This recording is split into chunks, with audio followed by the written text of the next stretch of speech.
shot here. Good soft touch. Young has registered 11. Here's Scotty in the corner. Finding high. His teammate. That high pick and roll between him. Kamusta mga Karim? 3 linggo na lang bago magsimulang muli ang practice ng Gilas Pilipinas at may isang napaka-importanting pocket tournament sa Doha, Qatar na siguradong magiging perfect na paghahanda para sa third window ng qualifiers at sa FIBA Asia Cup. Sino ang mga makakalaban ng Gilas at ano ang mga dapat nating abangan? Tara, pag-usapan natin yan mga Karim.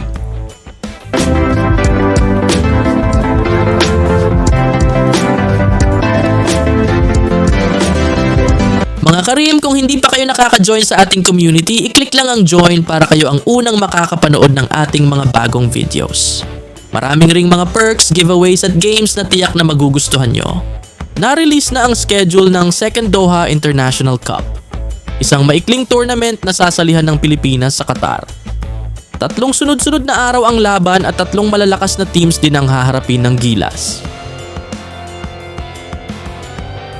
Isang perfect na opportunity ito para masubukan ang bagong roster at mahasa pa ang chemistry ng team bago ang mas mabibigat na laban. Ano ang mga inaasahan natin sa bawat laro? Simulan natin sa unang kalaban, ang host country na Qatar. Unang makakalaban ng Gilas Pilipinas ang Qatar. Huwag nating maliitin ang team na ito dahil unti-unti silang lumalakas. Tandaan, tinalo nila ang Iran nung second window at dikit din ang laban nila sa ilang malalakas na teams. Sa kasalukuyan may record na silang 2 panalo at 2 talo sa Group E. Improving team ang Qatar at may veteran coach mula European Basketball na tumutulong sa kanilang program. Bagamat mas malakas pa rin ang Gilas, malaking challenge pa rin ito dahil competitive na rin ang kanilang lineup. Kaya dapat, huwag silang i-take for granted.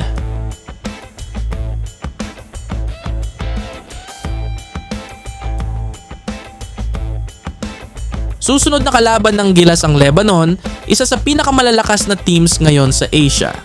Currently sila ang number 4 sa FIBA Asia Rankings habang ang Pilipinas ay nasa ikalawa. Sila rin ang runner-up noong nakaraang FIBA Asia Cup na may 5 straight wins bago sila natalo sa Australia. Grabe, silver medal finish yon. Ngayon, asahan natin na magpapadala rin sila ng malakas na lineup sa Doha bilang paghahanda sa kanilang ikatlong window games. Isipin nyo, undefeated sila sa qualifiers at siguradong gutom na makabawi laban sa Gilas. Sunod namang makakalaban ng Gilas ay ang Egypt after ng Lebanon, isang team mula sa FIBA Afrobasket. Sa huling qualifiers nila, may record silang 2 panalo at 1 talo at dikit na dikit ang talo nila sa Ivory Coast. Isa rin itong team na puno ng matatangkad na players. May 7'2", 7-footer flat at 6'11 sa kanilang lineup. Ang tanong, paano kaya haharapin ng Gilas ang ganitong lineup lalo na't mas maliit ang current roster natin? Dito natin masusubukan ang big men ng Pilipinas. Bukod sa kanilang height advantage, mataas din ang scoring output ng guards nila kaya malaking hamon talaga ang laban na ito.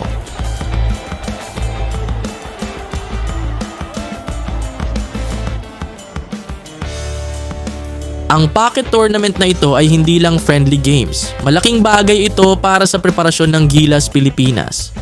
Sa bagong roster, mawawala si Kai Sotto, hindi pa sigurado si Kiambao, pero papasok sina Malonzo at Rosario.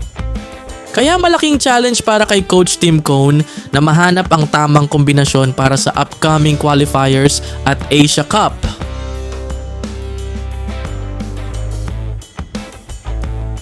Back blocks by Kai Sotto. Kai Sotto just sending a statement to the world.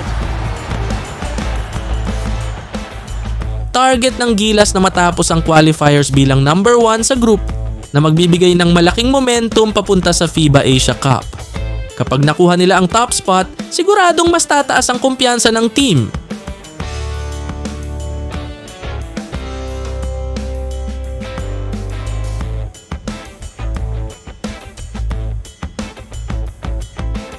Kaya mga Karim, suportahan natin ang Gilas Pilipinas sa pocket tournament na ito. Qatar, Lebanon at Egypt, 3 teams na magbibigay ng malaking challenge sa atin.